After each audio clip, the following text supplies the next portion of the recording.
What's up, YouTube? How you doing? Jim Hustle here from larpmusic.com. Today's little tutorial is about automation, something that I think is kind of quite often overlooked in terms of adding something special to a piece of music.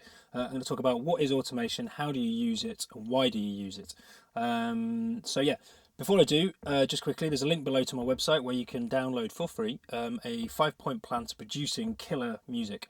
It's basically an ebook that I've written with sort of loads of secrets and tips over the years of stuff that I've picked up, which hopefully when used in conjunction with these tutorials will have you writing better music faster. So yeah, feel free to download it. So automation.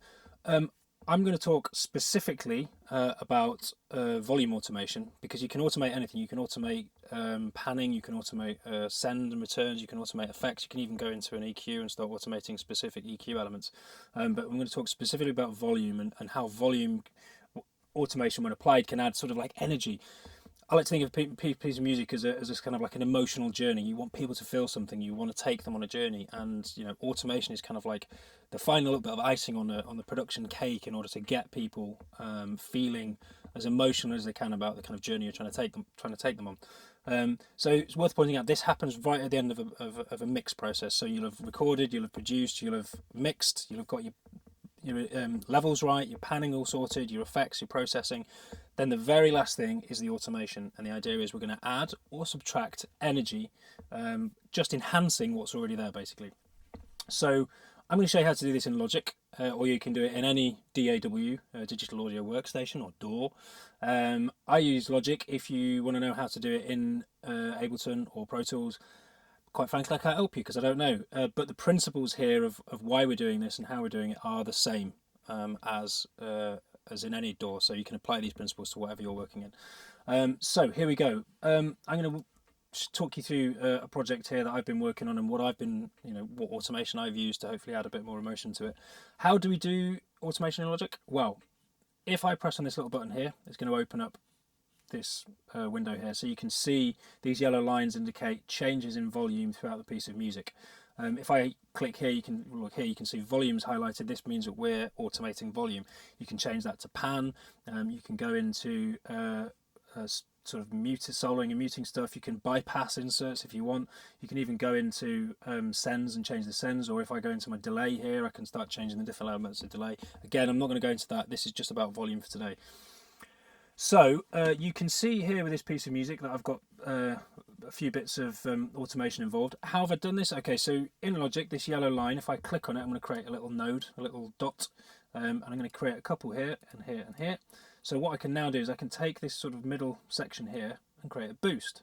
So what's happening as we're sort of going along, moving along, listening to the song, when it gets to this point here, which is at minus 2.5 dB, it's going to slowly increase over the period of sort of like a bar and a half, whatever, to this volume here, which we can't see what it is.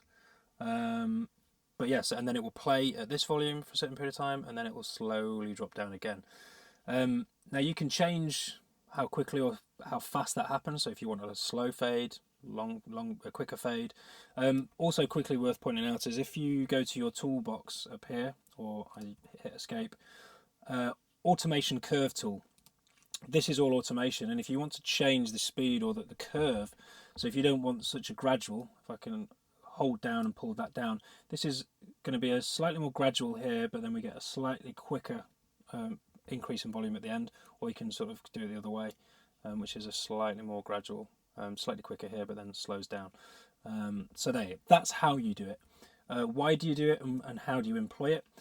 So again, we're talking about energy, we're talking about emotion in a piece of music. What do we want people to feel? Dave Pensado talks about, in pop tracks, if he's doing it, every chorus you get to, the vocals are going to be a little bit higher in the mix, probably everything else around it, because it's adding to the sense of a journey. The journey's getting bigger and more impressive. You want to leave people with a real sort of positive feeling at the end of something, because you want an increase in energy. I've got here, this is the sort of first version, but this is sort of you can also take away energy, because by taking away energy in a certain section, it leaves more energy in the next section. So I'm just going to play this for you, but have a look here at how I've sort of dropped down. there's a natural sort of drop in volume in the bass, and there's a natural drop out because loads of instruments drop out, but I've also dropped the volume to enhance the feeling of a sort of drop out. So just run this and have a quick listen.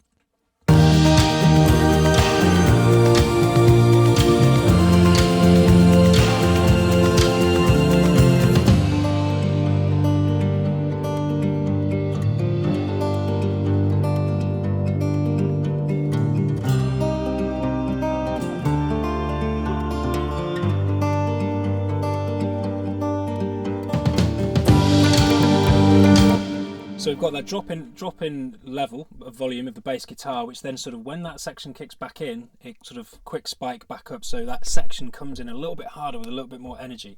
Now that kind of energy would be there, but what we've done is just enhanced it with a little bit of automation.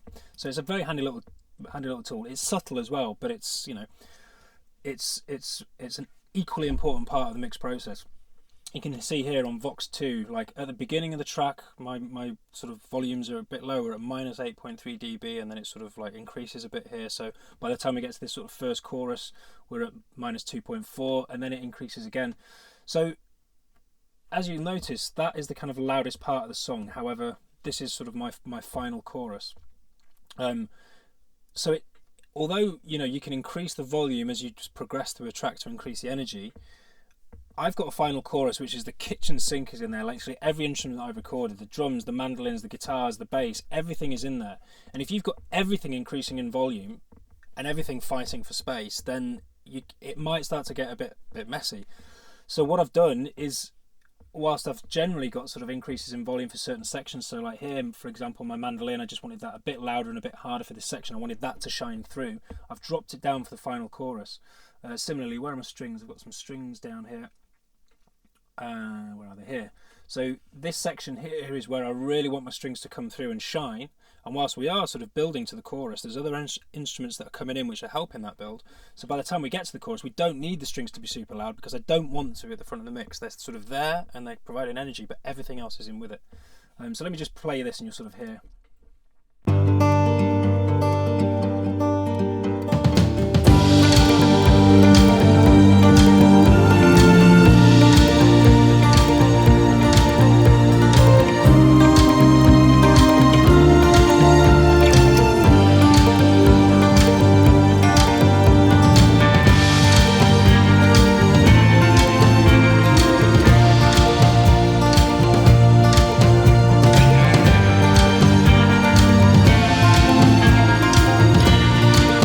So there you go. Whilst we're building up to the sort of next chorus bit, by actually sort of dropping things down a bit, and the more instruments are coming in, it doesn't feel like things are getting quieter, but it allows a bit more space for things to come in.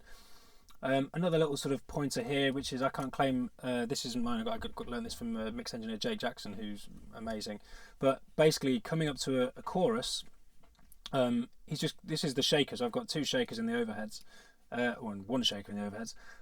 As we get to the sort of chorus bit, we've just boosted the volume up a bit, so when the chorus kicks in, the shakers sound really loud, but then they very quickly, over sort of like a bar or so, sort of drop back down to sort of usual level. So that's just creating little peaks at the beginning of a chorus bit, to give you, again, a little bit more energy.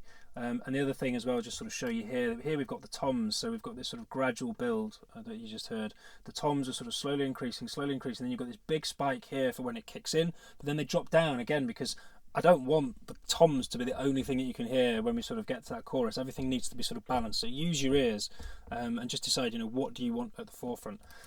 So there you go. That's automation in a nutshell. It's about adding energy. It's about an emotional journey, and it comes at the end. So don't start doing it right at the beginning, because when you start moving things around, it can get complicated. And this is right at the end. Once you're happy with your mix, you've got everything where you want it. Go in and start doing a little bit of automation, just to think of it as the cherry on the proverbial musical cake. So yeah, hopefully that was useful. Let me know your thoughts. Until the next time.